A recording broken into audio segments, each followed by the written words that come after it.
You can go. I'm ready to go. Yeah. And then I believe the code is one. I think it's something. Don't care if no one else is ready. I'm ready. Do it.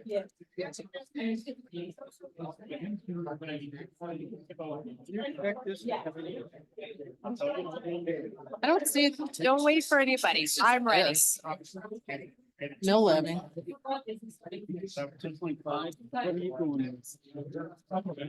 I'm good where it's at. For a first time. Working? Okay. Okay, good evening, everyone. Yeah, We're this gonna is- go ahead and get the meeting started. It's 6:31. 5 gives you the set to 20%.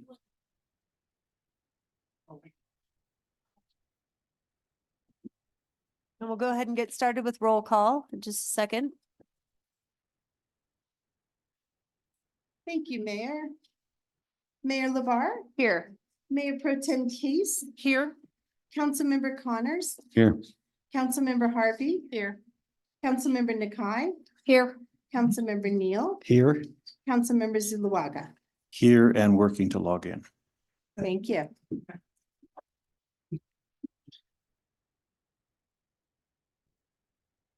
I pledge allegiance to the flag of the United States of America and to the republic which stands one nation under God, indivisible, with liberty and justice for all.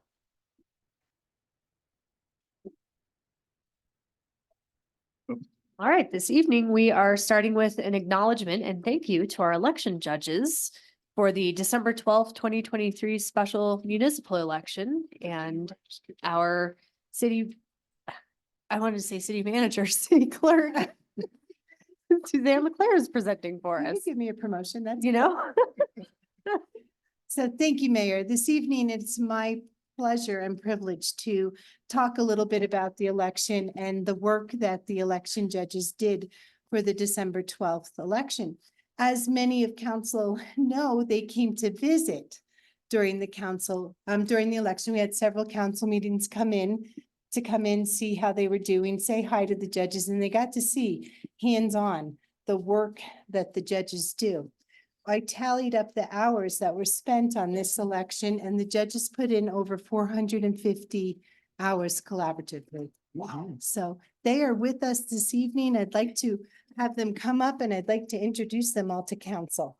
So come on up, judges. Yeah.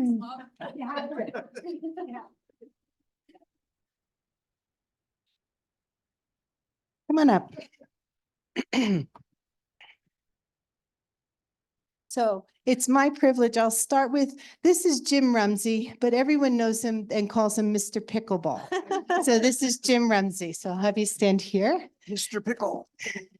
As council knows, this is Shirley Douthit, and I could not do the election without Shirley. Shirley is the boss, and she's large and in charge of everything. She runs the entire election. So this is Shirley.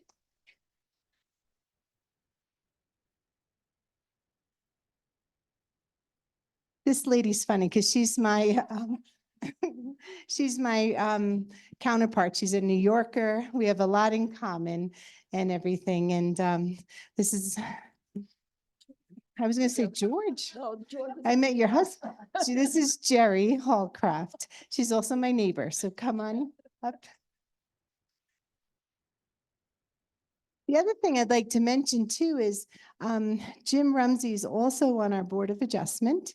And so there's some of these guys do double duty, not just election judges, but serve on some committees. Terry Baldwin, council may know Terry.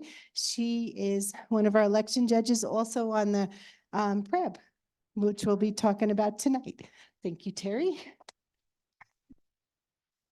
Our newest member, this is the first year that I've met this woman. This is Patricia Hines, and she was with us for a little bit of the election.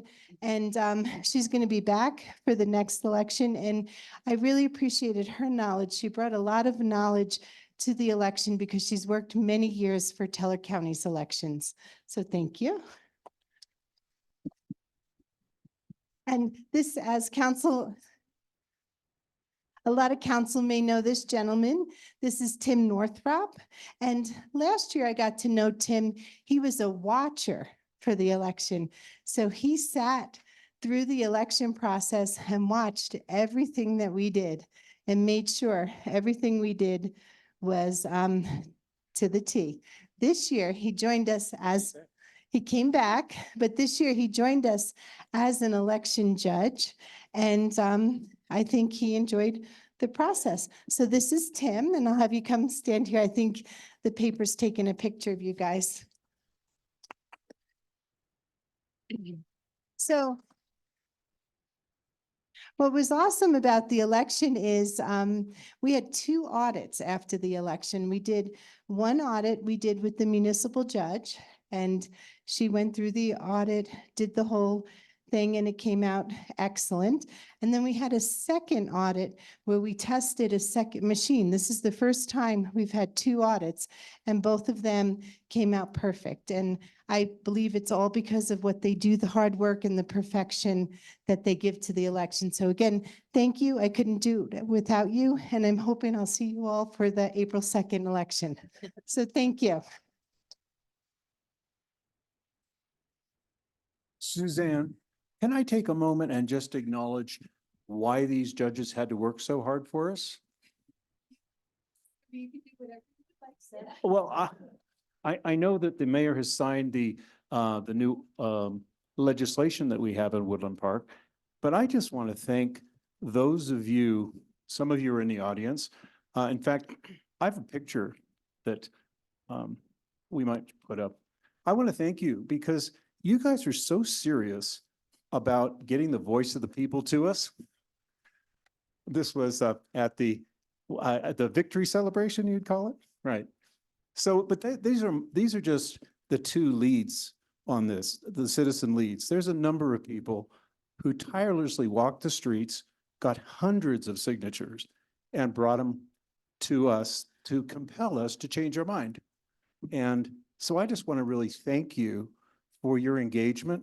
You make our community stronger because you care about it. And as much as we volunteer our time and do what we do up here, you guys put your rubber to the road and really express the voice of Woodland Park. So personally, I want to say thank you very much.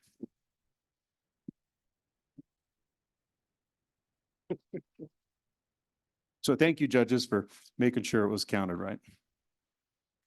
Okay, we're off to item 3B, which is appointments of the Board of Review and Planning Commission. And again, our city clerk, Suzanne Leclerc, is presenting. Thank you, Mayor. We will start this evening with the Board of Review. So as council will recall, there's currently an opening on the Board of Review for an alternate position. The city clerk's office, we continue to advertise for these positions, and we were fortunate enough to receive an application. The council has the application in front of them, and it's from a person named Martine Vogel. I don't know Martine personally. I believe she's with us this evening. There she is. I see her waving. So she's with us this evening. I'd like to invite you to come up to the podium and council can ask her some questions.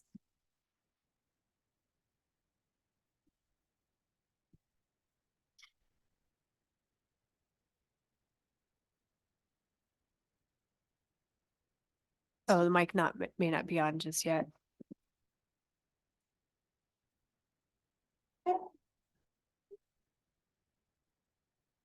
Hey, Eric. Oh, got it. It's working. So, and Good Martine, evening. before you start, it's just usually just tell us why you're interested, what your history is. I know we've all received your application and information, but for the general public, so that they have some information about you. And then if council has any questions or comments after, we'll do that. Okay, thank you. So I can keep it short. Yes, you can. Excellent, thanks. I'm Martine Vogel and I'm a general contractor and live here in Woodland Park. And anyway, was actually asked about the board, by David Burgess about a year ago and sat on the application, just had some things that I wanted to take care of just to make sure I had the time to commit I'm interested in being on the board, really just to be involved in sort of the process of, I guess, well, let me backtrack a little bit because I think it's important to know a little bit about what I do. Yes, I'm a general contractor, but our company has been very committed to sustainable construction for a long time. And with the changes in the energy code and things like that, I figured we could provide some insight from our years of experience. So, Excellent. and thank you. Yeah. So council questions or comments? I just have one comment. You built a house like 4 houses up from me. It's on your website, the one with the green, it's green with the metal roof on Sun Valley. And you guys, it was fun to watch you build the sustainable house. It was intriguing. Oh, cool. Thank you. And so, thank you very much. So, sustainable, at what level? Electric, energy, insulation, Yeah, it's a combination. It's a combination. We start with the building envelope. You may have seen some insulating concrete form structures. We do quite a bit of those. The majority of our construction is ICF construction. However, we're general contractors as well and do commercial, whatever type of construction we're contracted to do. But on the custom home side of things, we're pretty much ICF construction. But we look at, the not just the insulation, but the windows, the mechanical system, everything that we do, it kind of ties together to create a I'm nervous all of a sudden. I apologize. I was a Yeah, must teacher be. and I was never nervous. I don't know what it is. So anyway, well, so, it sounds like then you're already working in a space of issues that come up that need to get resolved with the city. Have you had any, permitting that you've had to do where you had to get a variance, on a project you're working on?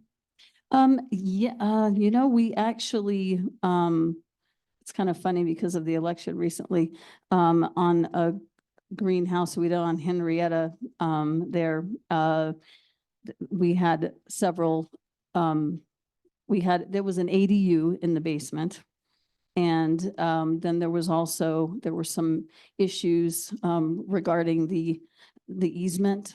And so we ended up having to get I believe it was not with the Board of Review though. And so With the city? with the city, Right. yes. yeah. Well, I'm excited you want to show up to the table and use some of your experience. So that's all the questions I have, Mayor. Thank you.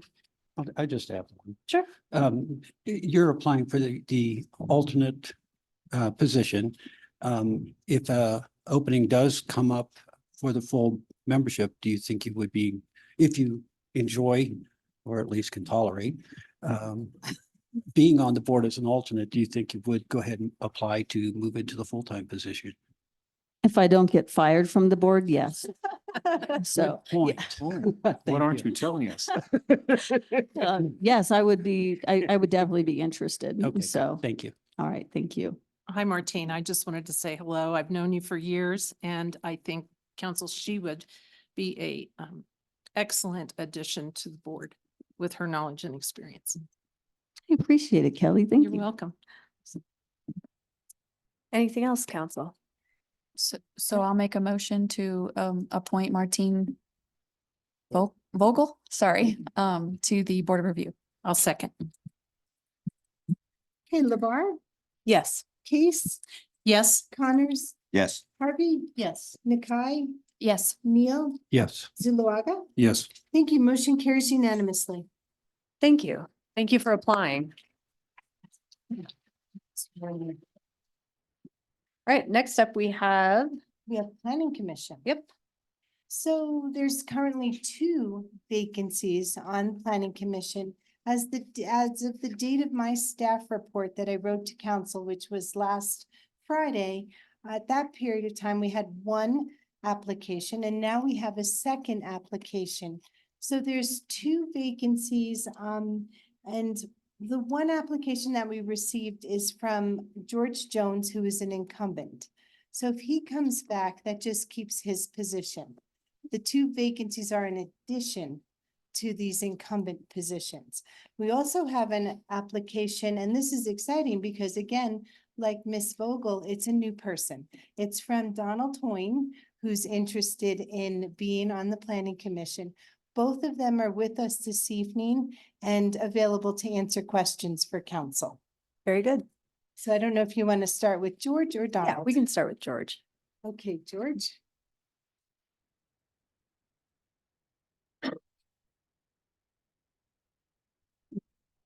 Mayor, council, staff, thank you. Thank you for entertaining my application second time. George Jones, longtime resident, longtime meeting, 7 years in Woodland Park. Co-founder of a couple of businesses with my wife, and we own a couple of commercial buildings downtown. Very good. Council, questions or comments? I have a question for you. Yeah. What have you learned serving on the Oh, planning commission? I love planning commission. I really do. It's a great group. I think you learn a ton about zoning for sure. The use table, the use of the use table, the implementation. I actually love the work sessions because we get to kind of chew through some old language and actually reinterpret it. So Karen's been doing a great job leading us through that. So it's, in the 6 months, 6 months that I've been there, it's been very educational and a lot of fun. Believe it or not, Rusty. I was gonna ask Lynn, are we gonna send him for a psychiatric yeah. evaluation? It has been. Some people are just geared I differently, Rusty. know. Council, anything further? Thanks, George. All right, can I get a motion, please? I'll make a motion. Just for the term. George. What's the term? How many years? 3, 2? 3 years. Okay. I'll make, I'll make Go a ahead. motion to appoint George Jones to the planning commission. Or I'll second. reappointment to the planning commission. I'll second it. Thank you, council. Case, Yes. Connors, Yes. Harvey, Yes. Nakai, Yes. Neil, Yes. Zuluaga, Yes. Labar. Yes, Thank you. Motion carries unanimously. Thank Very you, good. council. thank you. Thank you. Thanks for reapplying. And next, Mayor, with your permission, I'd like to invite Mr. Hoyne up. Please.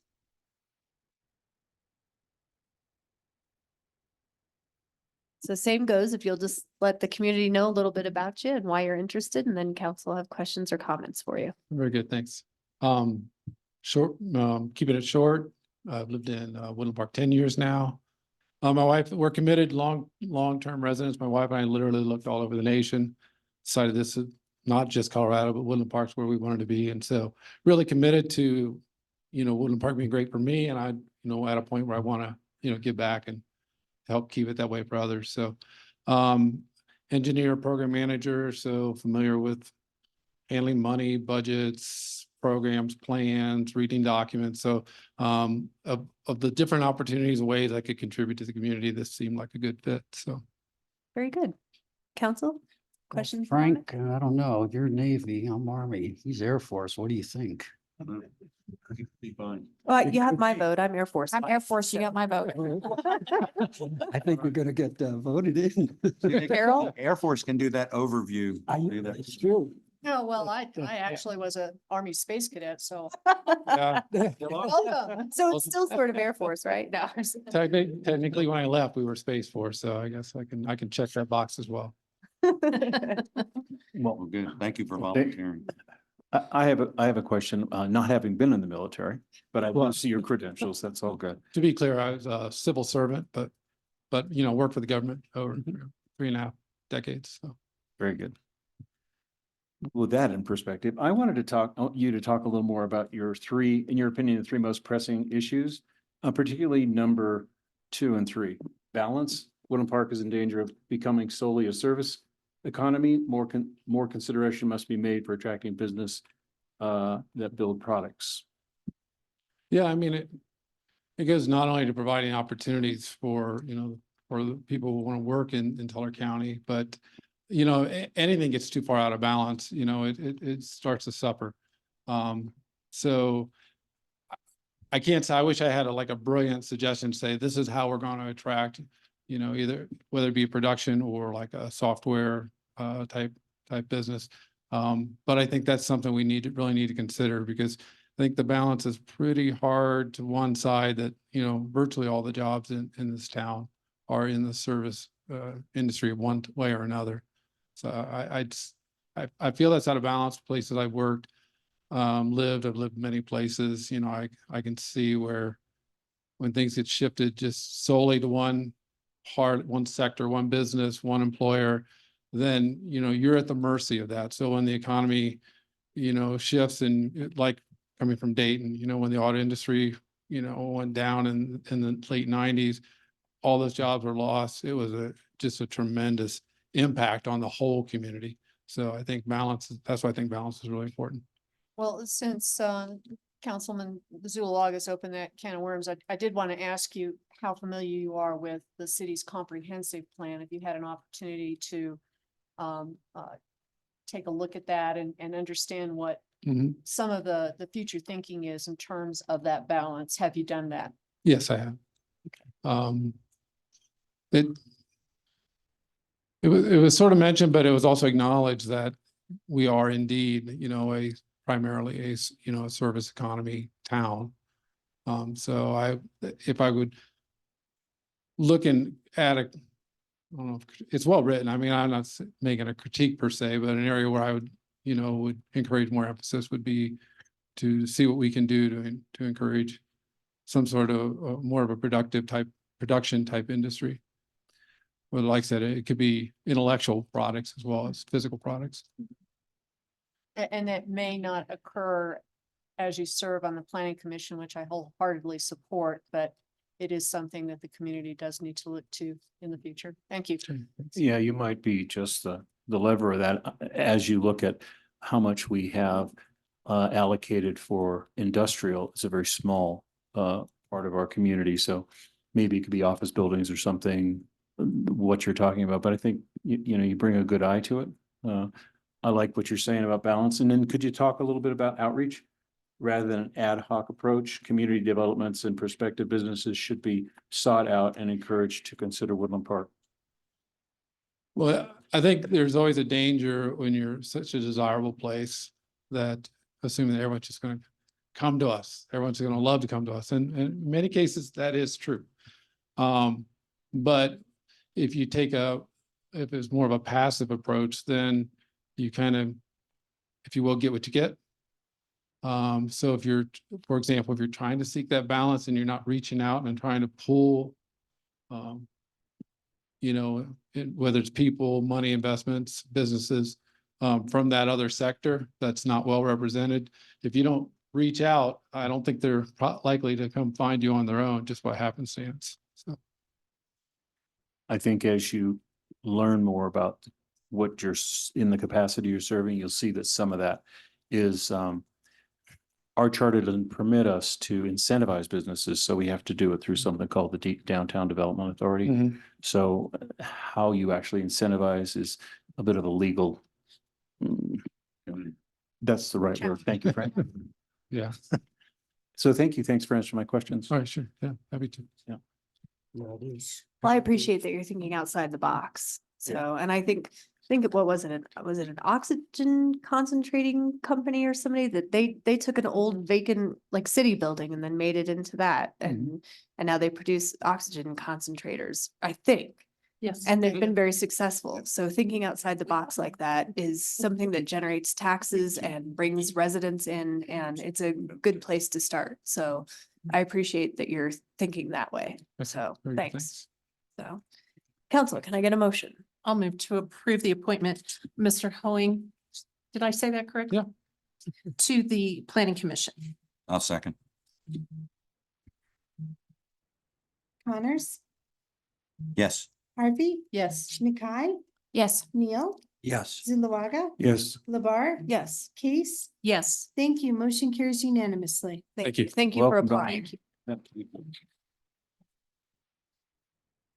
So with mayor's permission, may I administer the oath of office? I'll have all three of you come join me up here.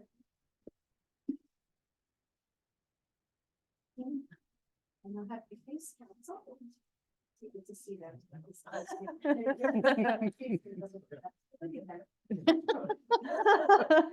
Okay. Raise your right hand and state after me. Say I and you should say your name. Do solemnly swear. That I will support the Constitution of the United States. And the state of Colorado. The charter and ordinances. Of the city of Woodland Park. And that I will faithfully perform the duties. Of the Board of Review. Of the Planning Commission. Upon which I'm about to enter. Congratulations.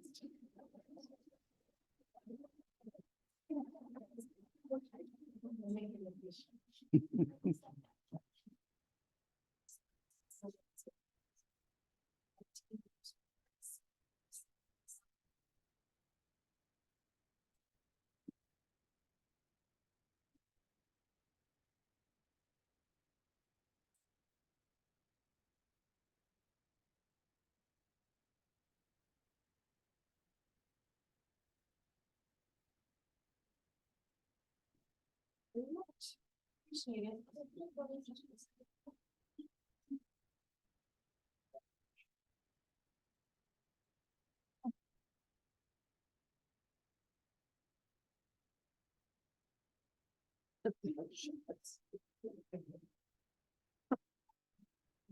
All right, we are off to item 3C, which is the Historic Preservation Committee 2023 poster. And I had Karen, but is it CJ? Oh, Karen's online. There she is. Good evening, everyone. First of all, I just want to say thank you all for those board appointments and welcome to those new members for those various committees and boards. Very, very glad and excited to have you on board. You'll be hearing from my office as we welcome you and give you an orientation. And so here this evening, I'm actually going to talk about a slightly different committee, which is our Historic Preservation Committee. And council may recall last year I did a more detailed presentation about the variety of posters that this committee has put together over the years to highlight different aspects of our community's history. And so with that, I'm going to share the screen for tonight's unveiling of the 2023 poster. There we go. So the Historic Preservation Committee is made up of 5 folks. We've got Chairperson Lori Gloth, newly elected Vice Chair Linda Allred. Larry Black is our representative that also is our liaison to the Ute Pass Historical Society. David Langley, Eric Simonson, those are the 5 members of the committee. And then Frank Connors is our council member liaison. And then we also have another citizen from the community who spends quite a bit of time with us, and that is Steve Plute. So with all of those folks' efforts, this is the poster that was put together for this year, and it was entitled Celebrating Woodland Park Mountain Wildflowers Excursions. These occurred from 1887 to 1919. And part of the thinking behind this as the theme relates to the videos that Ute Pass Historical Society has put together. You may recall last year you saw the unveiling of the Dude Ranch video. And right now they are working on a new one called the Mighty Midland and the towns that it built. So by highlighting this aspect of the Midland Railroad, the wildflower excursions, the committee thought it was a nice way to kind of dovetail with the Ute Pass Historical Society's endeavors. And down here in like the lower left, this particular photo looks very, very similar to one that's on the wall upstairs, just outside the city manager and the city clerk's office. And with that that photo upstairs, it provides a little information that says on Thursdays that the train left Colorado Springs, traveling through Ute Pass up to Florissant and 11 Mile Canyon. Mornings were spent picking wildflowers and digging fossils at the Florissant fossil beds. And then on this particular poster, we have highlighted here an old schedule for the Mighty Midland Railroad. And then on the left, a little bit more detail about the variety of wildflowers that would be available for folks to pick. These included thistles, bluebells, purple asters, primrose, tiger lilies.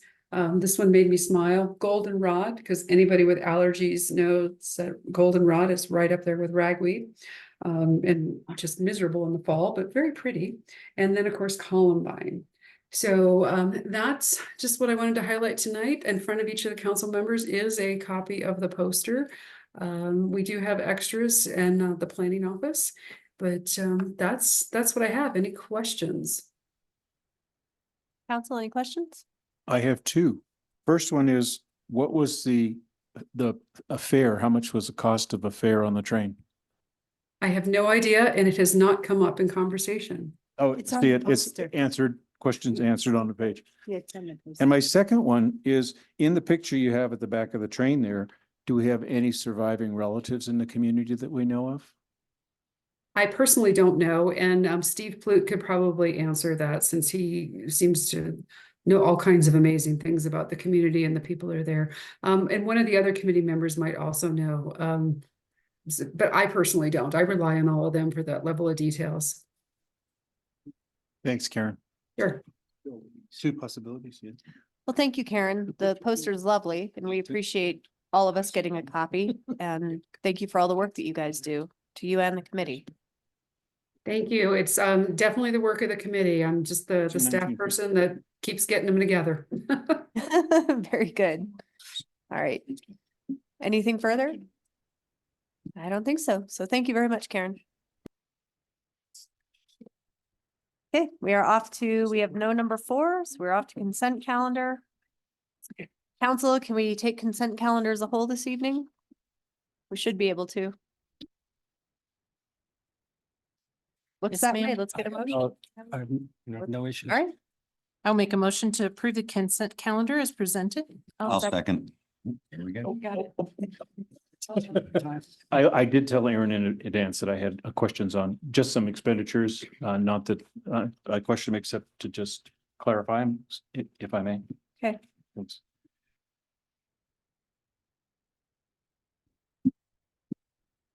Okay, first one's on page 12 of our packet.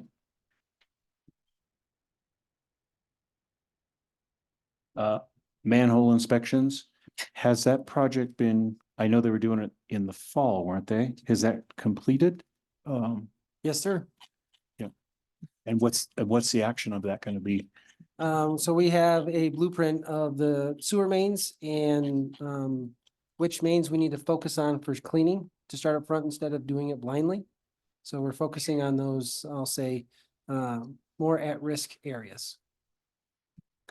Perfect, thank you. It's actually pretty awesome, the report that we got back, but yes. Yeah, basically, it looks like it's basically a roadmap for the next 3 years of everything we need to clean with priority moving forward. So it's pretty amazing. And it's interactive. You can click on each manhole and it shows pictures of what it looks like. It's exceeded what I would have expected. Yeah. I think it was last winter, we had a block up on County Road. And so this sort of pictures will let you see that in advance. Is that kind of the? So basically, the pictures of the manholes and the inspection of each manhole, and then also the segment between each manhole and the capacity or the blockage that is occurring within that segment. So it's pretty phenomenal. We've had numerous backups, unfortunately, since this has occurred, but we're at least knocking out other areas of concern before they are a problem. Thanks, Kip. The second one's on the same page, and that is animal control contract. Last I heard, it was like 42 grand, and Yes. now it says 73 grand. Can you The talk about county that? significantly increased the rate, This year, correct, effective January 23. of last year. Yeah, January 23. At one time, we were talking about what that would look like if we carried that cost ourselves. Is this increase causing us to re-examine that? Not at this time, but Okay. maybe in the future. I'd be happy to share when we did do it ourselves and what that looked like. Yeah, yeah. We had 3 kennels. They're now storage out at the Public Works facility. We had Pam Brady as our one dog catcher. And We just didn't have the expertise. We didn't have the facilities. We didn't have the ability to humanely take care of animals. They were outdoors. It's a very expensive venture. And we partner with or the county partners with TCRAS to provide the shelter services and the adoption services as a no-kill shelter, while the sheriff's office is their partner in that with animal control and dog catcher, whom we have probably the most brilliant person doing that job that walks the earth. And she has no intent of leaving anytime soon as our catcher. And she's, should be very grateful every day for her. I can't imagine that we could do that, even come close to doing that for that fee. So in the day, when we transferred that service as an intergovernmental agreement to the county, we gave them a vehicle, a truck that we used for dog catcher, and we agreed to pass along the animal fines that were from our municipal court. And it was $30,000 at the time. And that was probably it was before you, early 2000, probably. That old? It was before you were there. It was back when Carol Martinez was at the sheriff.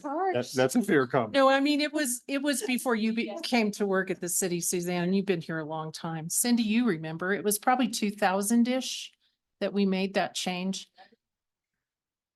But it operates awesomely, and I just can't imagine that would be a cost-effective thing for us to do to bring it back. Isn't there another part of it too, though, which is disposing of roadkill, deers that get That's Division of Wildlife, I believe. I think so. It's our guys. what's that? It's In our town, it's our staff, guys. our staff. It's our staff removes those. I wondered, I thought so. So you remove those?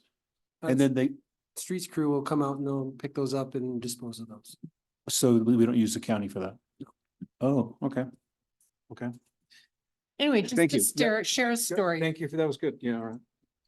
And the next one is, I think we all agree, we had an awesome light show this year. And I see that it's about 44 grand or something, 45 grand. My question is, are we gonna have them up all year, or is there a time limit? Do they take them away? Do they own them, or do we own them? Stuff like that. So that's contracted out. So they put them up, they take them down, they maintain them while they're up. They do all of that. So it's a full service. They do it all. How long do we get to enjoy them up? That's a great question. I think the white ones in the I- audience should stay. I've had folks say, Yeah. leave them up. So, just what does that look like, if we were to look at? Leaving Keep them it. up? Yeah. We wouldn't leave them up. They would choke the trees out eventually. Oh, okay, They get extremely Get torn dirty, apart. especially the ones on the highway. okay, They would not look as nice if we left them up all year round. okay. I can All say right. that technically they usually leave them up till at least January 15th, which for Colorado is traditional because of the stock show. So usually all the light people know, you leave all your Christmas lights up until the 15th of January and then you take them down. They actually reported that on the news this morning when Did they mentioned the stock show parade that was coming. Yeah, Yeah. so Our If- crews- anyway, if good you're native. job. They Yeah, were awesome. beautiful. It just looks great. Looks great. It's basically Lions Park, the medians, those things. Our staff still puts up other lights around town. But the professionally done ones are the ones everybody typically sees the most. Awesome. So you got another week or so to go out and see them. That was my last question. So Mayor, proceed. Thanks. Would you like to make a motion? Yeah, make a motion We have to. a motion. We Sorry, already have Kelly a- did, sorry, that's yeah. right. Does We somebody have a second motion it? that was made by Case and a second by Connors. Thank you for indulging me, guys. Okay, Harvey, Yes, I forgot what we were voting on, but. Consent calendar. Dog catcher. Oh, yes. The dog catchers, yeah. Nakai, Yes. Neil, Yes. Zulawaga. Yes. Labar. Yes. Case, Yes, Connors. Yes. Thank you. Motion carries unanimously. Okay, we're off to item number 6, which is public comments on items not on the agenda. I have nobody signed up this evening. wow. No one wants to talk tonight. We need the threat of a bad snowstorm every council meeting. 'Cause people just want to get out of here. I think that means everyone's happy. Yeah, no, that's great. All right, so we're off to, we don't have 7, we don't have 8, We don't have 9. Oh, we do have 9, just kidding. 9A. We'll start with the Kings Crown subdivision preliminary plat, and we have CJ Gates presenting. Thank you, Mayor. Thank you, Council. Just pull up our presentation here, get started. Just a brief reminder for council, all of these in a row are quasi judicial, so please stay solely to the subject of each issue. Wow. Again, thank you, Council. CJ Gates, representing the Planning Department here for the City of Woodland Park. This is a request of a preliminary plat of 11.3 acre parcel to create one buildable lot. The subject property is located within the top of Paradise Master Plan and is accessed off of Kings Crown Road. The property is zoned suburban residential as seen on the right-hand side of your slide. As the subject property is located within the top of Paradise Master Plan, in 2005, City Council approved the amended Top of Paradise Master Plan, which encompassed 197.7 acres, showing 175 lots and allowing up to a total of 190 lots, all zoned suburban residential. On the left-hand side of the slide is a snapshot of the master plan map, which encompasses several subdivisions, including Forest Edge Park, 4th edition, Forest Edge Park, first filing, Thunderbird Estates, Paradise Estates filings 1, 2, 3, 8, 9, 10, and the newest one is the Haven at Paradise. On the right-hand side of the slide is the subject property and how it was originally planned in 2005. As you can see here on the slide, it was originally planned for 8 residential lots. As stated, the applicants are requesting a preliminary plat approval for a 1-lot subdivision. The applicants must go through this process due to the Woodland Park City Code stating that a parcel must be a part of an official subdivision prior to receiving any building permits. The applicants plan on submitting for a final plat once the preliminary plat is approved by City Council. This slide is the preliminary plat exhibit, which outlines the property lines of the 1-lot subdivision, which is labeled Kings Crown subdivision. Staff reviewed section 17.20 preliminary plat of the municipal code when reviewing the application.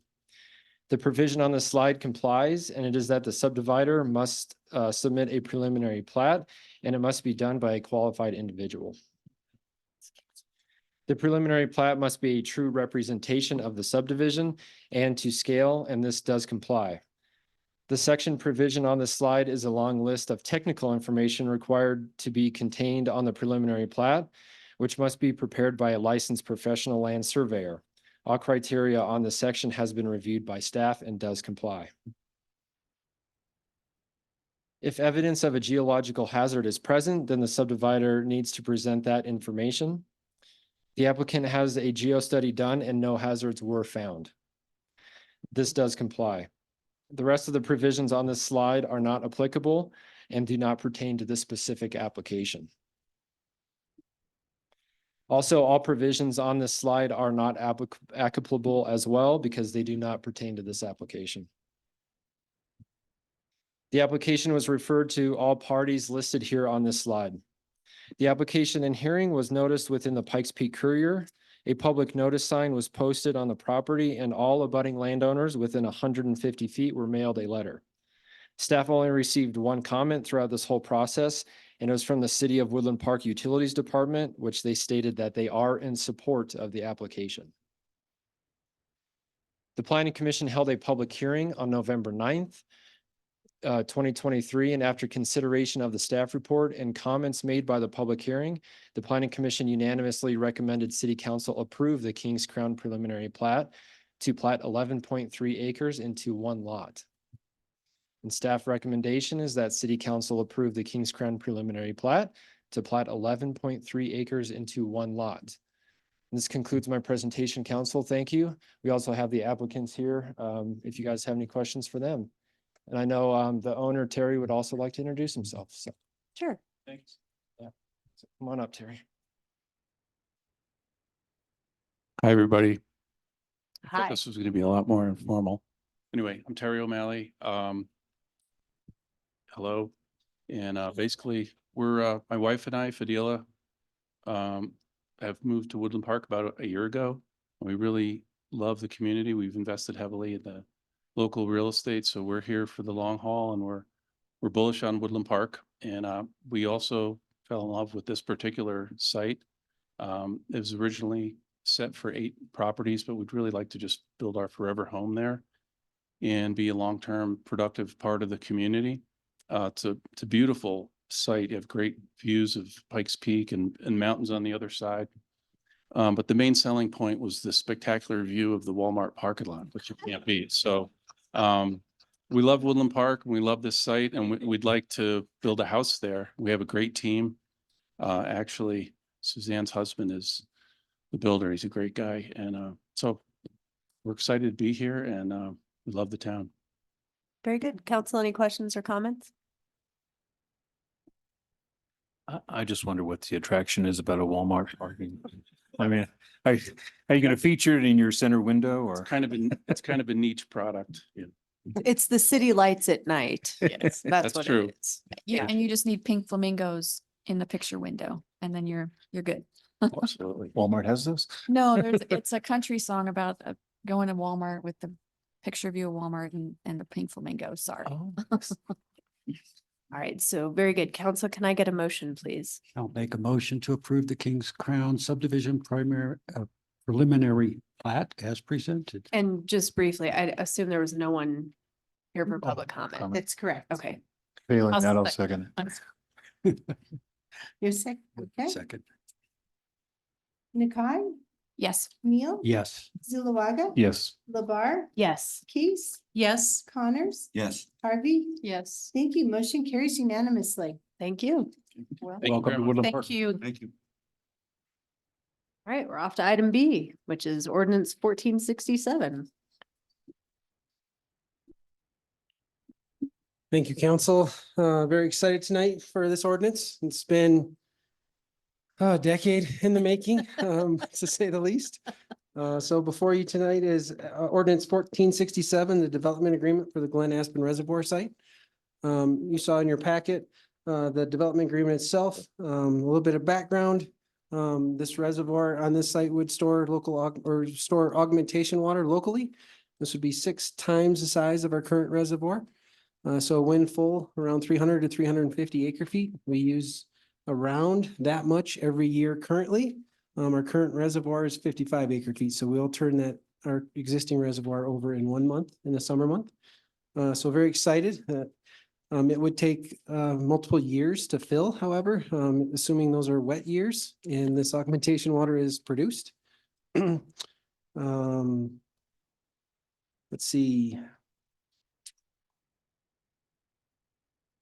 There's going to be some challenges with permitting with this facility, just in regards to it falls in 2 counties. So we'll be working with El Paso and Teller counties in regards to that.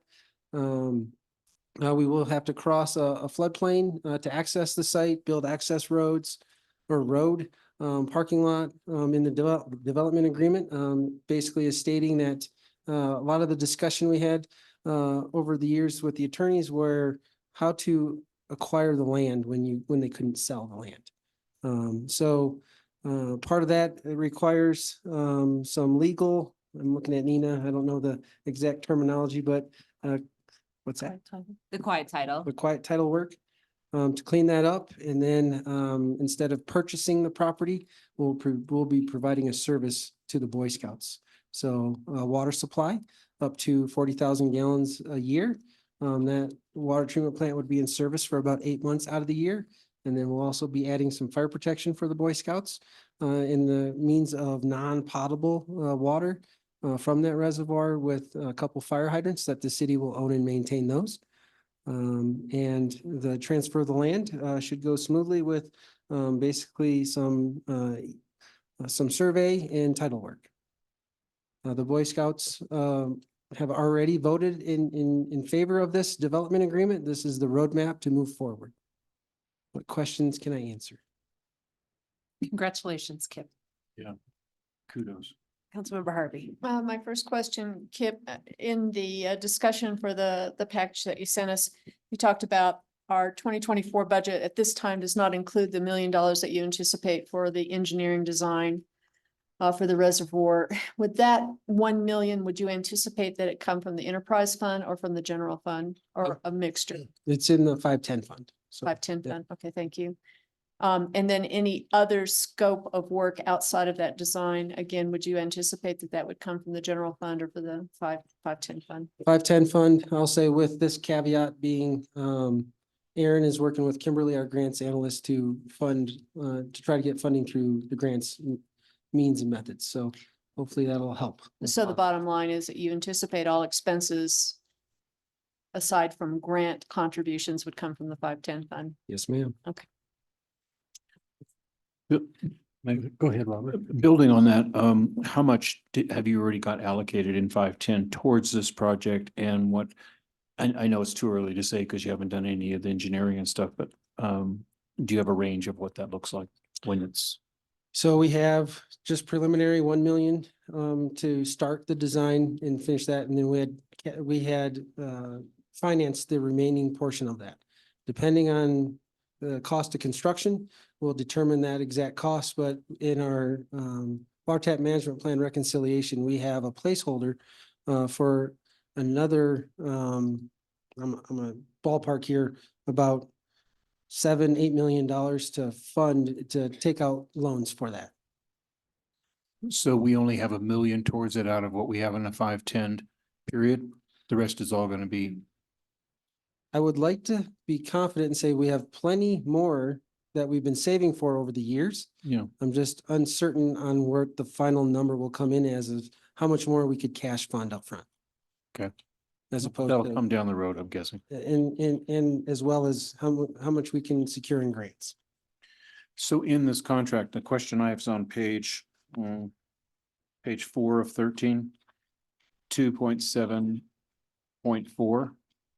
I'm not understanding, I'll just read the part. The real estate encompassing the access road and parking lot shall be conveyed or dedicated to the city, subject to permanent easement appurtenance to the owner's property, which shall allow ingress egress over the access road and on a parking lot for staging, loading and unloading the passenger and cargo, vehicle turnarounds, parking, seasonal vehicle storage, and other ancillary activities. I'm just not understanding why we're doing more than temporarily making that type of space rather than acquiring area to store stuff on that. So how are the Boy Scouts cool with that, and what's that look that like? was actually at their request. So currently their access to their site can't accommodate large vehicles. So they can't bring in large buses or anything like that. So it's strictly passenger vehicles. So we're going to be constructing a new entrance to get heavy equipment in and out, and then access, daily and weekly access to the site.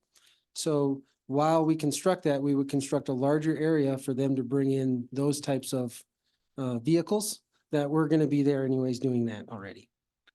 But we retain the ownership of that area. We will retain that and maintain that for them. We'll need access anyways. This will just be like a larger parking area at the entrance. Okay. Cool, thanks. And the other thing, from what I understand in the contract here, the general public has no access to the reservoir, but the Boy Scouts will have recreational access to it for their members or for their association. So they're assuming that liability from what I perceive. Is that correct? They And will have, go ahead. Is there any way for us to oversee if they damage the quality of the water with their activities? So they will have to have their own insurance for their activities on that body of water. In here, it also states no motorized vehicles with the exception of an electric motor. That was under the request for if they had to do like a emergency rescue of something, if they had a canoe that was sinking, they needed to get out there quicker. But from a water quality standpoint, basically they'll be fishing on it. And that's it. Fishing with some, I'll say, non-motorized boats. Yeah, we should have.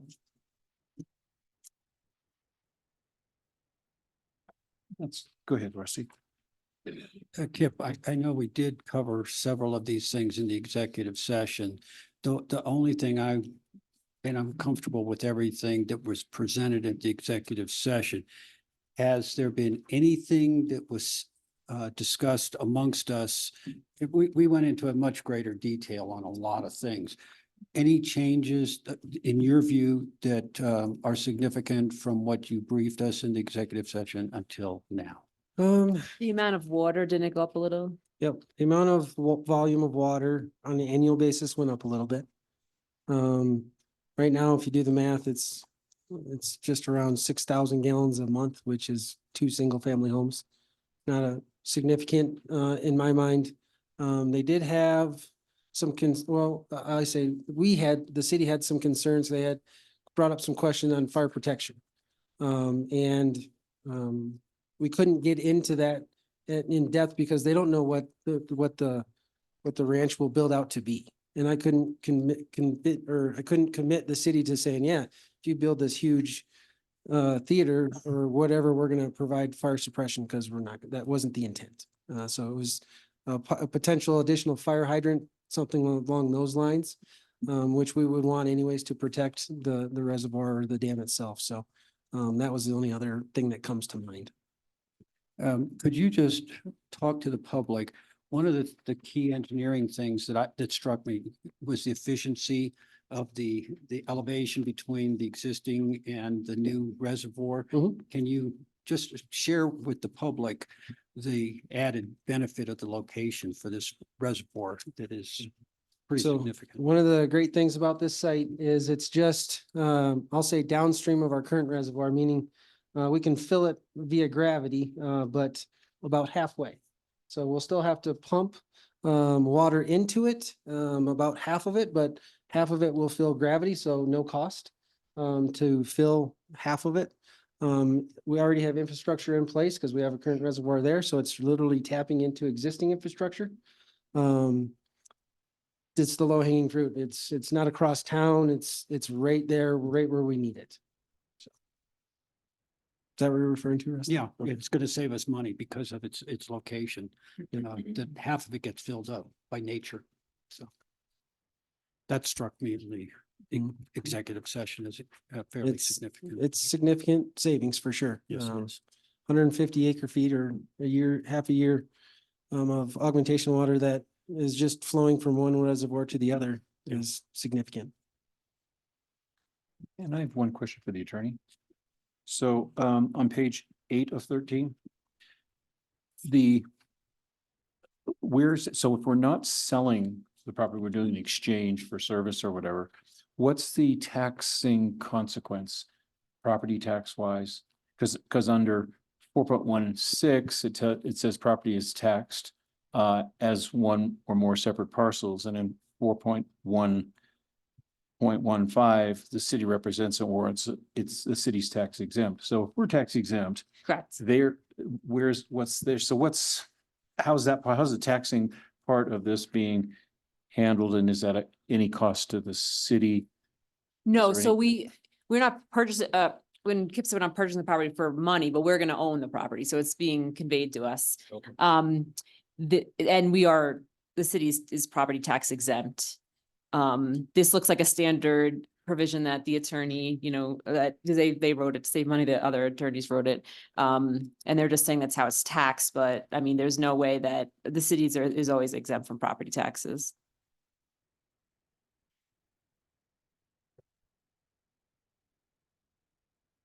Suzanne, do we have anyone signed up for this topic? We do not. Okay, Can I make a motion? please. I'd like to make a motion to approve ordinance number 1467, series 2023, an ordinance for the city of Woodland Park, approving the development agreement between the city of Woodland Park and the Pathway to the Rockies Council, Boy Scouts of America, for the development of the Glen Aspen Reservoir project. I'll second. Thank you. Neil, Yes. Zulawaga, Yes. Labar, Yes. Case, Yes. Connors, Yes. Harvey, Yes. Nakai. Yes. Thank you. Motion carries unanimously. Yay. Thank you, council. Thanks. Gave us a ton of work. Appreciate the hard work. Yeah, appreciate it. It's gotta be Congrats. plowing the streets you with too, snow. Nina. Good work, all of you. Yes. All right, we're off to item C, which is ordinance 1468. Good evening, Mayor LaBar and council members, and Happy New Year. Happy New Year. So we, which means myself and the Parks and Recreation Advisory Board, are excited to be back here tonight with you to present the Avenger property. With this ordinance under public hearing, we do have the PowerPoint presentation available, and Jeff would be happy to run through that again if you would wish. Does anyone need that? Correct. It's the same presentation. Yeah. Is it of any value for the citizens to see it? How many of you haven't seen it? We could do. We're all from Parks and Rec. Huh? Yeah. How many of you haven't walked it, right? Oh, they're all from Parks and Rec, right? The choice is yours. I think We're we're okay prepared. without it. this Okay. evening. Do you want to just show a picture of it maybe, Eric? If you can just put a picture. Oh, there it is. It is But there's so many that are beautiful. That's from the rock quarry, right? Put a slideshow while Cindy talks. That's There okay. it is. Yeah. So since December 7th council meeting, several items have taken place on this project. The Great Outdoors Colorado Land Acquisition Grant has been submitted. I met via phone with Mike Nakai, who had questions for council at our last meeting. We've contacted El Paso County Planning and Community Development, Ryan Hauser. We've contacted Northeast Teller County Fire Protection, Chief Lambert. We've been in contact with the Pike National Forest Service and Samantha Gooch. Our city manager has contacted the Teller County Administrator, Ross Herzog. And the most exciting thing, I think, is that we've received over $47,000 in committed donations for this project. We have determined that Palmer Land Conservancy will serve as a nonprofit for donations.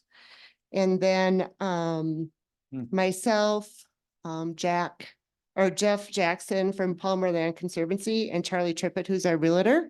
We met to lock down the due diligence timelines to make sure that what's in the contract that we're looking at tonight would actually we'd be able to actually obtain those before closing. And so we've that in your contract that's in your packet tonight, reflects those changes. So tonight my recommendation would be to approve the ordinance number 1468 series 2024, approving the purchase of 120 acre Avenger open space and authorizing the mayor to sign the purchase and sale agreement. I'd be happy to answer any questions. I did invite the real estate agent to attend. Not sure if he's here via Zoom or not. I gave them the link to that. I also invited the property owners to attend if they were able to do that too. And I'm not sure if they're here or not, but my park board's here and I'm here to help you. Charlie, the realtor's on. Oh, Charlie's here too. So if you have any questions for the realtor, we're here to help. Council, any questions or comments? Yes, Cindy, Mr. Nakai had some questions that I think we were able to discover answers to during our executive session, but one of the concerns he had was the fact that this piece of property is in 2 counties. Does that have any impact on the contract, or were you able to obtain some kind of perspective on what happens when the property crosses 2 county lines? Is there any impact? Well, as far as the contract goes, I don't believe there's any impact with that for the purchase of the land. It's one of the reasons why I did reach out to El Paso County Planning and Community Engagement. And their response to me was that they don't have any historic records on this property. They do realize that it's part of or surrounded by Pike National Forest. It is zoned A5. And that what they said is it would make sense for this property to be preserved as forest or parkland. That was their responses to me. And then the follow-on to that is, who will be responsible for policing it? Who will have authority in or jurisdiction on that piece of property? Would it be El Paso, Teller, both, Woodland Park, should an incident occur, whether it's a rescue mission or criminal activity? I hadn't talked to our police department. Boy, when you would have thought I would have thought about talking to them. But I did reach out to Chief Lambert, and they would want to have access to that property for any kind of fire or rescue. But he said that the Northeast Teller County Fire District, they cover that area along with the emergency services. For emergencies, I would understand that. I don't know if it's appropriate for Chief to respond to, what about criminal activity, since it will become a property of the city? Sure, thank you.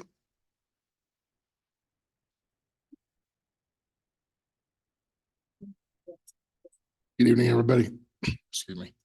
Ma'am, it just strictly depends on what jurisdictional boundaries anything would happen in. We have certain portions of that area. El Paso County has a big portion of that area, but we all overlap. And oftentimes we can get there faster than they can. Okay, So if there's an emergency, we're sending a uniform. We'll sort out the details later. okay, thank you. You bet. Well, adding to that though, doesn't it become Teller County Woodland Park jurisdiction in terms of when we own it? Does it still split counties or does it become annexed into the It's only city? if the city chooses to annex the whole property in. Say that again. If the city chooses to annex the whole property in, then it will all be Woodland Park. Is that something we're in discussions about or We're not that far yet. not yet? Not that far. Not But- that far, okay. But to everyone's point, the ownership of the property is irrelevant as it relates to the police or law enforcement. It's where the property sits, what jurisdiction. Thank you. To Robert's point, though, we have the option in the future as a city to annex the property is what we learned in the executive session. It's our choice, the city. It's not the losing county. that It never, say no. yeah, it never is. Yeah, the city, yeah, well, the applicant, the property owner, which is a city, is the one who you annex into a city. Yeah, thanks. Council, anything further? Suzanne, do you have anyone signed up? I do. I Okay, have Jerry Smith. all right. Hello, Council, Mayor. My name's Jerry Smith, live at 585 Sunny Glen Court. I've been a resident of Woodland Park for a little over 6 years. I'm currently on the Parks and Rec Advisory Board. I've been in that role for almost 4 years. Prior to that, I served 2 years on the Board of Adjustment. Catherine and I terms overlapped on Board of Adjustment. So I'm here in support of approval of 1468 and signing the contract for purchase. I found it interesting listening to the Planning Commission appointees that Lynn and George Jones, I see an Avenger Open Space hiking all the time. And this guy right here, that he lives immediately adjacent to the parking lot at King's Crown and to that Avenger Open Space.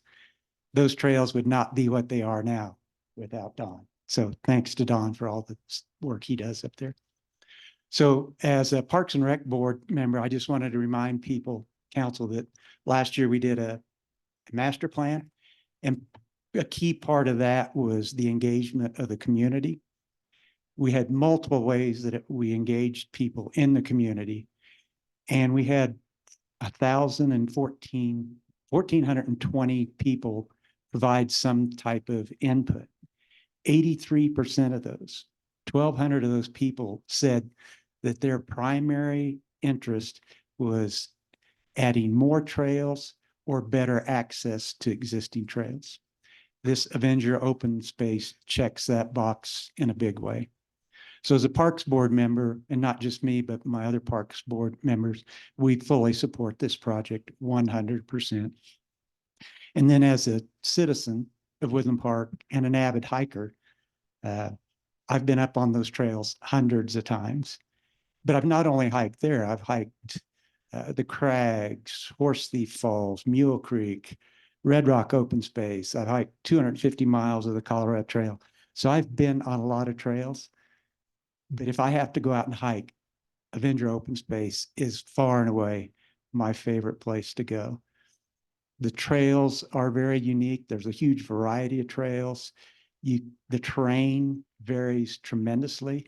You can hike for several miles and stay relatively flat, or you can go up to Bald Mountain, 1,400 feet in less than 2 miles.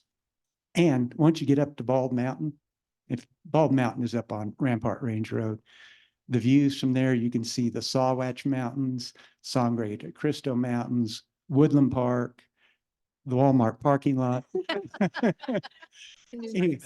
And when you're on Bald Mountain, I've seen weddings going on. I've seen people up there celebrating anniversaries, taking Christmas pictures. Plus, there's a connectivity down to Rainbow Gulch. So from Avenger Open Space to Bald Mountain, you could get to Rainbow Gulch, and that's the trail that circles Rampart Reservoir. So as a hiker and a citizen, I fully support that as well. So in close, and I said I've served 4 years on the board. My term is up in April, Cindy. But once this gets approved, I will definitely be back on the Parks Board. And I think I could almost guarantee that everybody on that board whose term is up is so excited, not just about Avenger, but about everything else we have to do, that they will all be back. So anyway, I just want to support the project. One other thing, about a month ago, there was a picture that several of us on the board hiked the west end of that trail, because a lot of the board members hadn't been up there, so they got a good perspective of the trail. And then about 2 weeks ago, several of us hiked the east end. The east end starts at Canyon Drive, so kind of behind Carpet Direct across from Crystal. And Councilman Zulaga joined us on that hike, and I think he got a great perspective of the trail, the differences in terrain and the views. So I don't know if it's appropriate for board members to give councilmen gifts.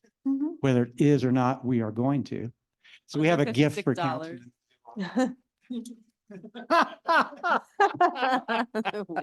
Do you have the picture that was taken too?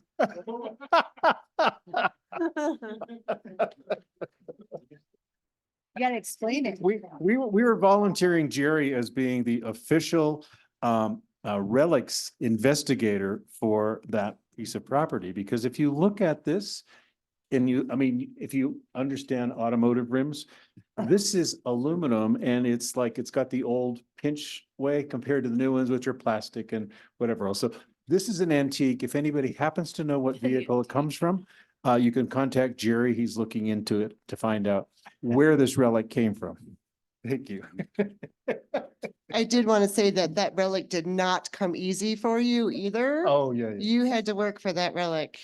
You had to climb a hill. So I did have one quick question, if that's okay.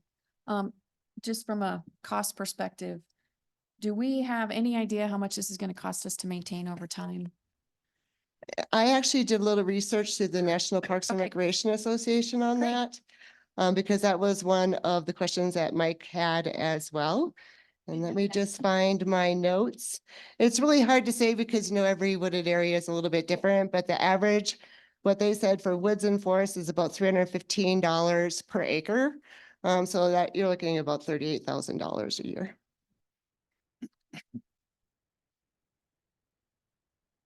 Council, anything further? Yes, again, it goes back to expense. In the final contract at closing, the city will pay the sellers $643,500. Of that amount, what will be coming out of the general fund? I know we're looking for grants, and then the second part of that question is, did we budget for that for the 2024 budget? The funding is not in the budget currently. What do you think it will be? We're thinking 100,000, correct? Well, in the grant application, we put $150,000 in there and $80,000 in fundraising through our board. And so Great Outdoors Colorado, we've asked them to cover the remainder of that expense. And we anticipate that will occur, but you would have to come back to the council with a supplemental requirement. Correct. Okay, thank you.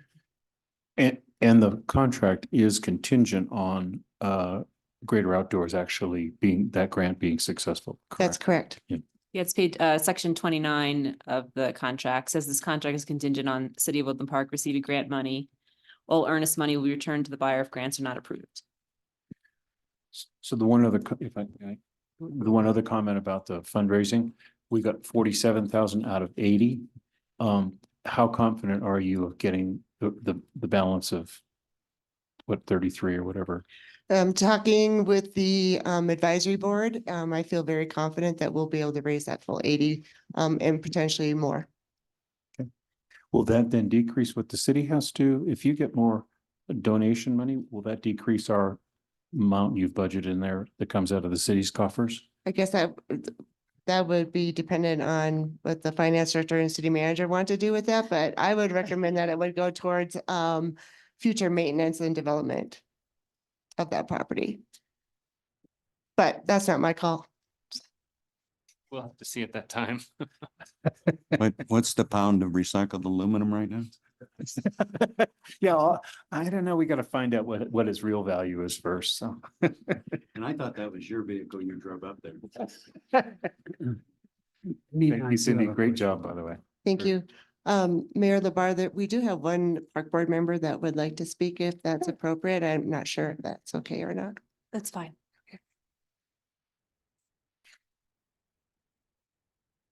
Thank you for that, out of turn, to be able to do it. My name is Jeff Webb. I'm the chair of the Parks Board. I'm just here as a citizen right now to speak about this. And there's not a whole lot more to say beyond what you've heard, but I just want to reiterate for the folks that haven't heard how exciting this is for our community. Truly, I think we said it last time. This is not an exaggeration. This is a once in a generation opportunity for our community to create a lasting legacy for our citizens today and for future generations. We can't understate how exciting this is. So I do want to emphasize that. And then the reason I wanted to come up is just to say thank you to all of you for considering this, and to Cindy and the staff. The amount of work that it's taken to get to this point is immense.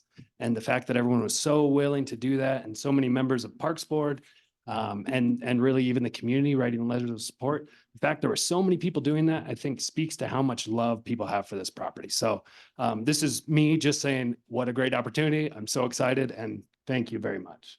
Yeah. Thank you. Council, anything further? Yes, I have one more question. Sure. Nina, on that same paragraph 29, you triggered a memory when I was reading this. The language is that the city of Woodland Park's receiving grant money. It doesn't say receiving the $420,000 request money. In other words, if we received $1 on the grant instead of the 420, can we execute this contingent? Yes. Okay, so I'm confident with the conversations that we've had with, everybody, and it's, contingent on us receiving sufficient grant money. Yeah, so I'm confident that they're well aware of us, that necessity, even from emails to in writing and in meetings. So Charlie, you might be able to help with this. Know that when buyers have the ability to terminate the contract based upon their perception of the language in the contract. So if, for instance, on funding, like loans or other funding sources, if the terms or the conditions of the loan are not acceptable to the buyer at their sole discretion, they can terminate the contract before the date that is allocated in the contract. And it's at their sole discretion. So just so you know that that's. And usually usually the No, deposit is held on to it depending on the situation, but here it's clear that we will Yes. receive the earnest money back. Yes. and I'm glad it was a tag team with a experienced realtor and our attorney. And Charlie can weigh in on this as well. If you would like, Charlie, you could confirm that or even add to it. Charlie? He needs to be. Eric, can you promote Mr. Triplett?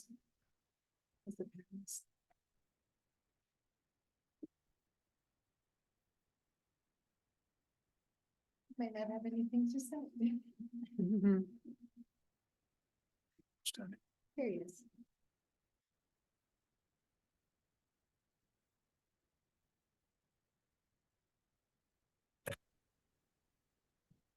Yes, that is correct. All of that. Thank you, Charlie. Would you just help the council, someone besides me to kind of understand how those expectations are, and it is at the sole discretion of the buyer, whether they continue with the contract or not. Yes, it is very broad like that. And there are multiple other contingencies in there too that will come into play. So. Okay, that satisfies my question above and beyond. Thank you. So Charlie, I have a question for you. So we approve this, does that then take this off the market? We will still need the seller's approval and signatures on this. So we have been discussing it. They have seen it and reviewed it, but we do not have a commitment from them just yet. Okay. But once we do get that commitment from them and our signature, then it would be off the market. And sellers would not have the right to back out unless we did so first. Okay, thank you. Anything further? Seeing nothing and having no further public comment, can I get a motion, please? Council, I'd like to make a motion to approve ordinance 1468, series 2024 for the purchase of the Avenger open space and authorize the mayor to sign the contract to buy and sell real estate as presented. Seconded. Go ahead, Robert. Good. I'll second it. You've got the collar. I got the color. I'm good. Absolutely. LeVar, Yes. Case, Yes. Connors, Yes. Harvey, Yes. Nakai, Yes. Neil. Yes. Thank you. Motion carries unanimously. Thank you. Thank you very much. Thank you, Charlie. Awesome work, you guys. Yeah. And let Chris know, I don't see him in here, so let him know. Good job. Yeah. I'd like to also just acknowledge the Parks Board working through this with them. They've been amazing. I remember when Chris first brought this idea and we had coffee and it was just pie in the sky, but it's amazing how quickly it came together and the support behind it by the council and all of the community is phenomenal. So congratulations to you all. Yeah. And I've been pretty proud of Cindy. She's become quite the real estate expert. So if you have any land purchase needs, you can also me in the future. You know, you think you know your job until all of something like this comes up. So there's always learning opportunities, and I encourage everyone to continue to learn. Thank you, Amen. Cindy. All right, we are off to items 10A, new business. It's resolution 911 and our city manager, Aaron, is presenting.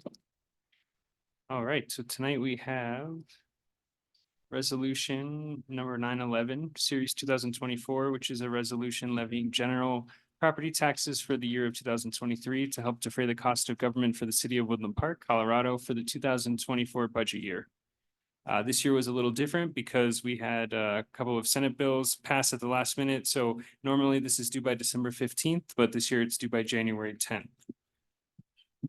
All right, and let's go ahead and go to full screen mode. So this has been presented to council, showing a couple of different options for what type of mill levy reduction we'd like to do temporarily for 1 year. Does council have any questions further? Nothing has changed since the last time we sent this over. No, I know Councilmember Harvey had mentioned to me she would like to ask something. Not necessarily to ask, but when we discuss whether we want to maintain the current mill levy or decrease it by any amount, I did have a recommendation for that. And if I had a question at all, with the new assessed value of the city's property, could you talk to how much you would anticipate that would increase our general revenue such that we may be able to consider a lower or a mill levy decrease? you say it one more time? If the assessed value of the city's property is now higher, does that give us an opportunity to have, perhaps consider a lower mill levy decrease? So the fund balance reserve currently, if we leave it as is, would be 23.63%. If we do a 1 mil reduction, it would go to 22.37. If we do a 2 mil reduction, it would go to 21.10. And if we did a 3 mil reduction, it would go to 19.84.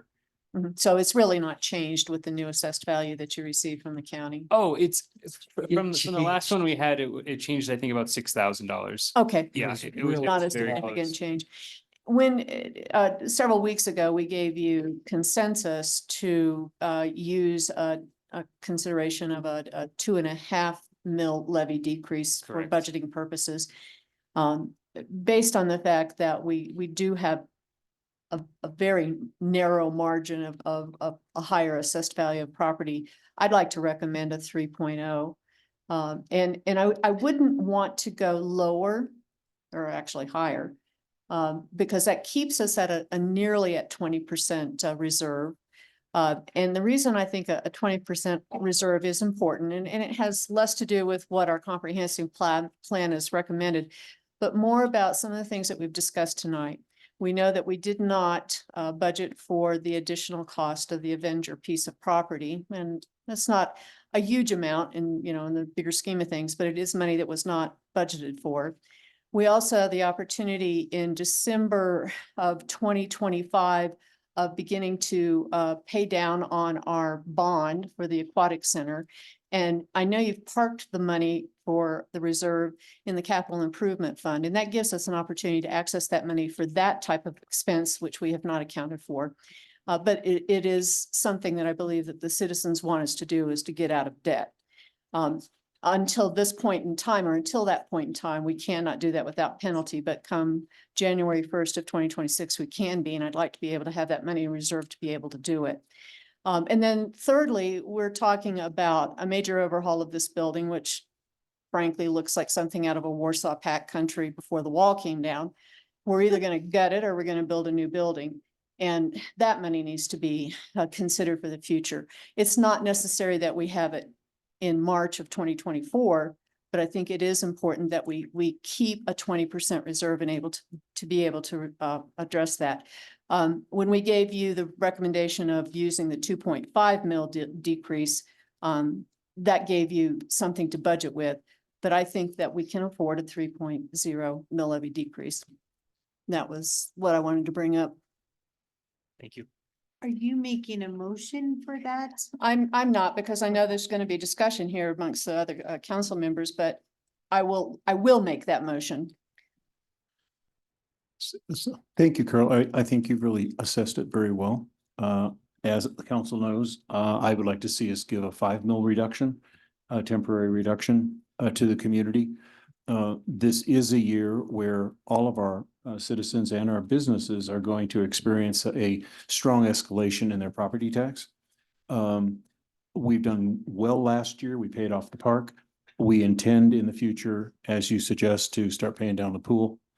But this is a nexus point in the community where it's important for government to realize the citizens are in this journey with us. And it's time when we can recognize if we can offset some of the burden that they experience. Right now, that's not unreasonable. We have healthy reserves. I temper it 1 mil for the what we just passed with Avenger property. So from that standpoint, I would revise my reduction suggestion to 4 mil.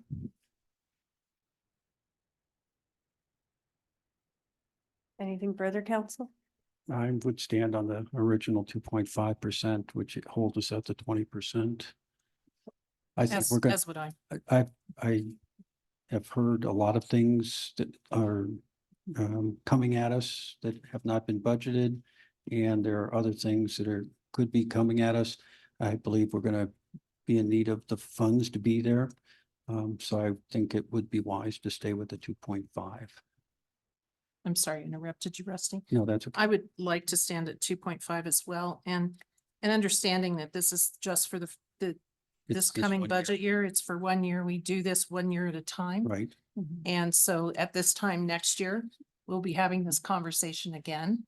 And I would hope that would be in an even better position, but I agree with Carol.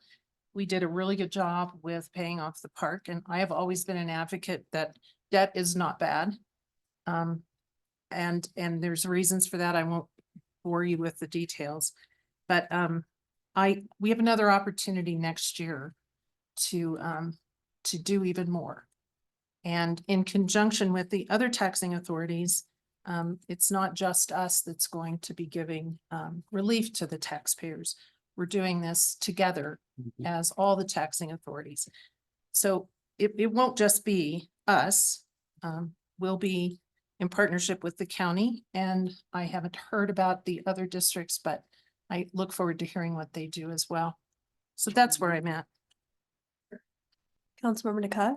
I'm quite torn, because I don't disagree with Carol, but at the same time, I sit there and I'm like, you're listing out a lot of things that we need to do or want to do, and giving back another, 491,000 or another 163,000 to go from 81,000 to go from 2.5 to 3 isn't significant, but there's a part of me that says it's 20%. We don't go below 20%. So Okay. I'm kind of stuck with the 2.5 just because that's where I've pretty much been the whole time. It's Councilmember Connor? Out that our. Thank you, Mayor. Sorry, go ahead. No, go right ahead. Councilmember Connors, you go. You finish. Yeah, thank you. I'm kind of disappointed that we're collecting all this money from the citizens and we have all these plans, but yet we're still going to collect this money. This is a year to take this opportunity, waiting for another year to do another opportunity. It's probably not going to happen with all the things we have lined out to do. So I would certainly go for the 3 to 3.5 to 4.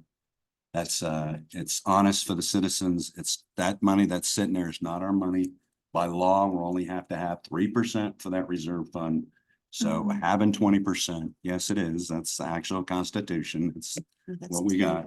No, Tabor's different. We have that 500,000 in savings now. It's not even on this He's not list. gonna. Yeah, I don't want to argue that. But I don't want to get involved in that. What I'm saying is that there's $1.7 million that belongs to the citizens that we're keeping, even if we give back the 5 mils. So. So my other point was back to what you were saying, Carol, about the 20%. Actually, 16% is where we had weighed in last year. The fact that the citizens came out with the comprehensive plan, that was a suggestion that came not from council. So council's under no obligation to take that high a reserve of the people's money. And we have a fiduciary responsibility, particularly with a budget, to be good stewards of the citizens' money. And there's a time, yeah, we hold it because we've got some good plans for it, but there's also a time to recognize these are paper profits for these homeowners. They're not selling their house and getting a 30% increase in their sales tax. They're having to pay it out of their pocket. And for us to hold it, well, they have to reach into their pocket to pay it. It doesn't seem unreasonable that we weigh in and go, hey, we're in this together as a community. We'll share that burden right now. And next year, it's a different story. all right. I'm going to agree to disagree with you when it comes to the citizens' money because the comp plan was done by the citizens. But Not voting citizens. you don't know that, Frank. Oh, absolutely. You can look at the names on the list. You can absolutely look I'm not at going to argue with you, Frank. I know. All right. I see your wheels turning. Did you want to add anything?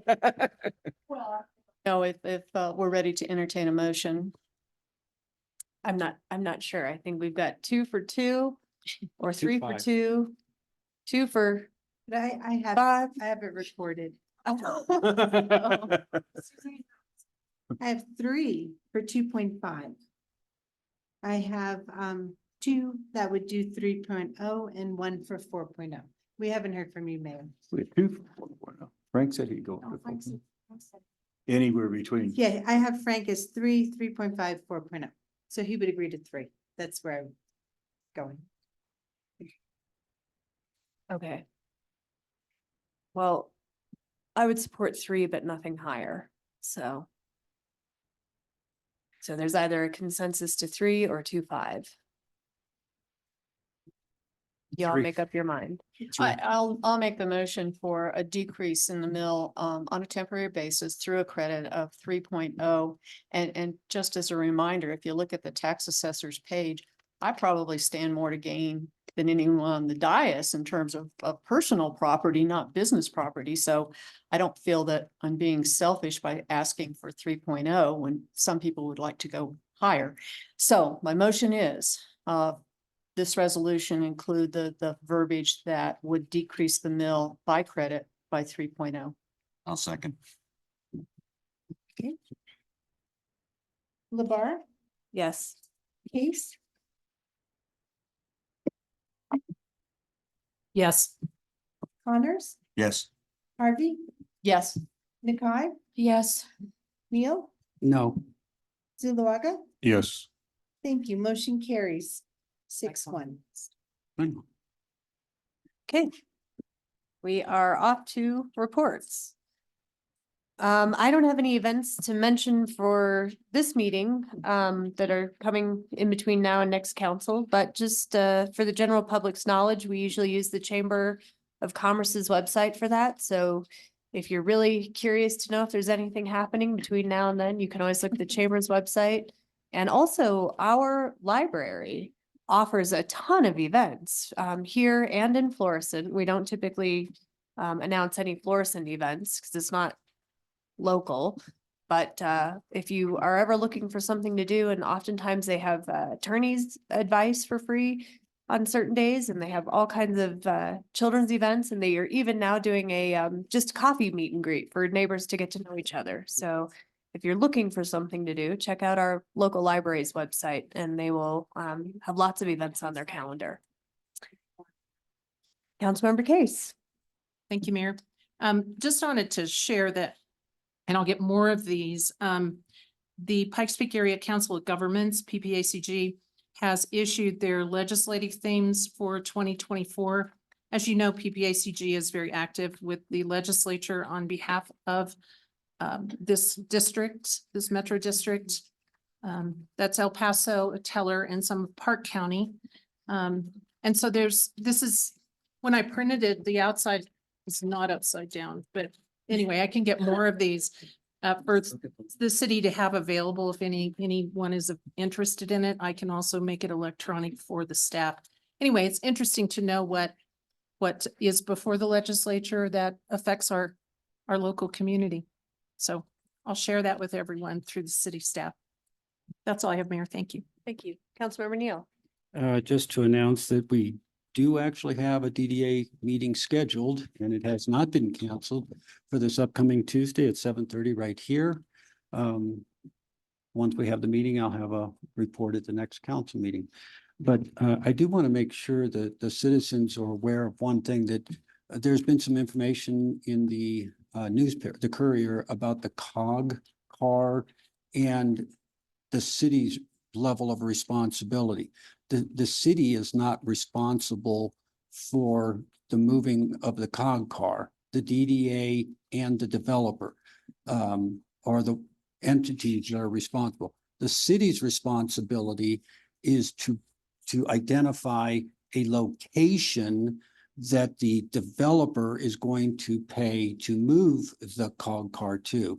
There are some ideas on city property right now, and there are some thoughts, I don't know to what extent those thoughts have furthered, about relocating the COG car on the Woodland Station property and incorporated in the development ideas of future phases. We will be discussing that on Tuesday, but in the newspaper, they keep citing the city council as having this responsibility, and it is not our responsibility, only to agree on what the future location would be if it's on city property. Yeah, thank you for clarifying that, because I had mentioned it to you and other DDA that there's misinformation being printed in the newspaper. There's a petition that is circulating, and other information that keeps blaming city council. And I've Right. asked them to remove city council and put the correct authority, and they will not. So thank you for mentioning that. And for the record, it was not the council that made this decision. So I would appreciate the record being cleared, but they don't want to participate with us in that manner. So Correct. And Thank you. isn't there one other part of that too?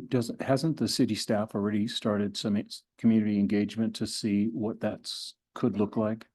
We have started that process. You've already started that process, right? yeah, but the only place our responsibility lays is should we choose to take on the responsibility of offering a place to place it, which I think that we have talked about that. Right. But what happened with it and what is currently happening with it was no decision made by the city council. So thank you for bringing that up. And So are you guys in communication with the Carters?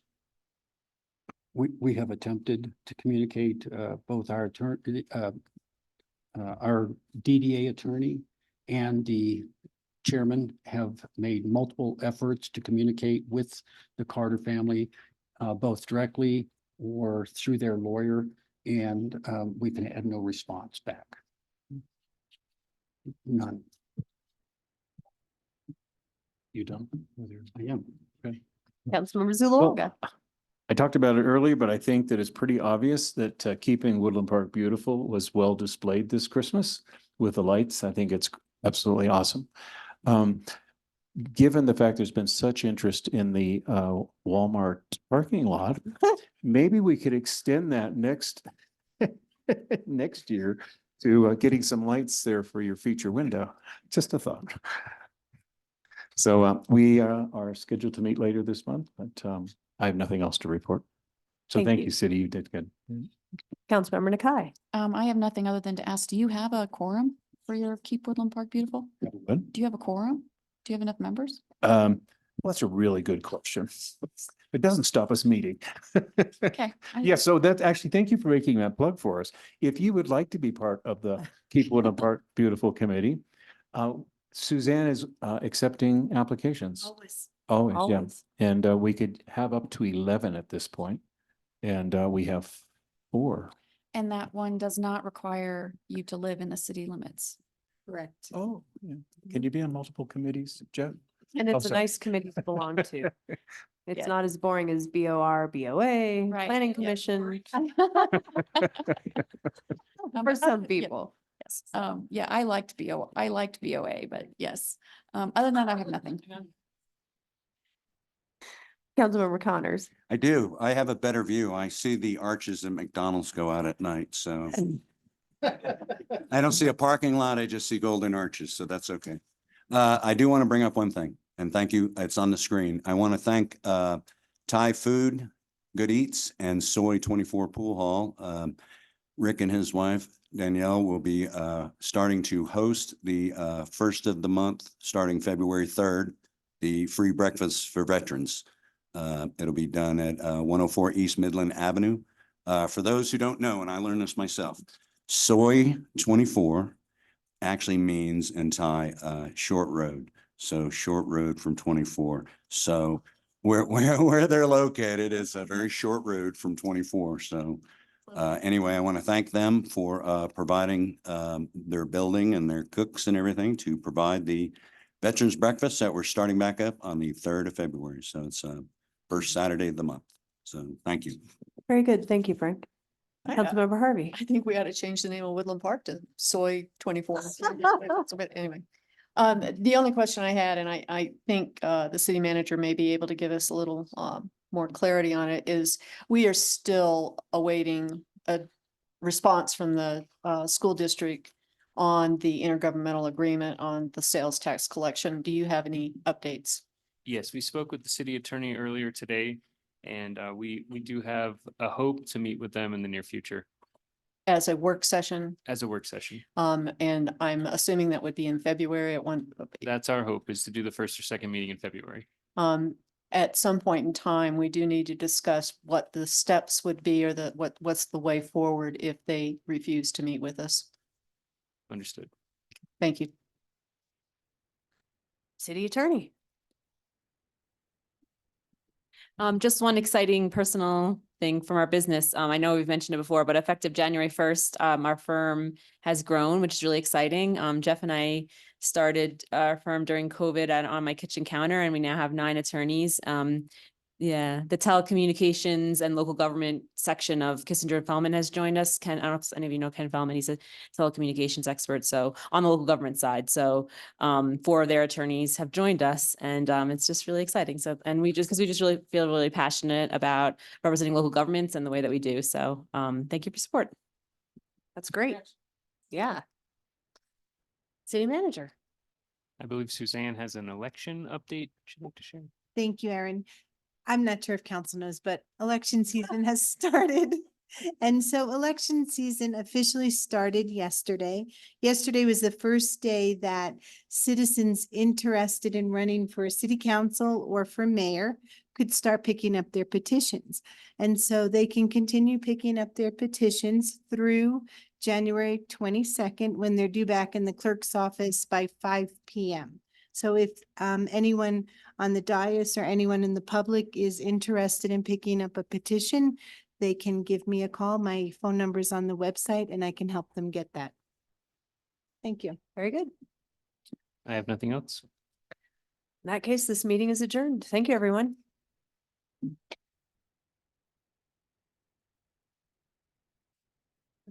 I can't find like for. Yes, you want it to me.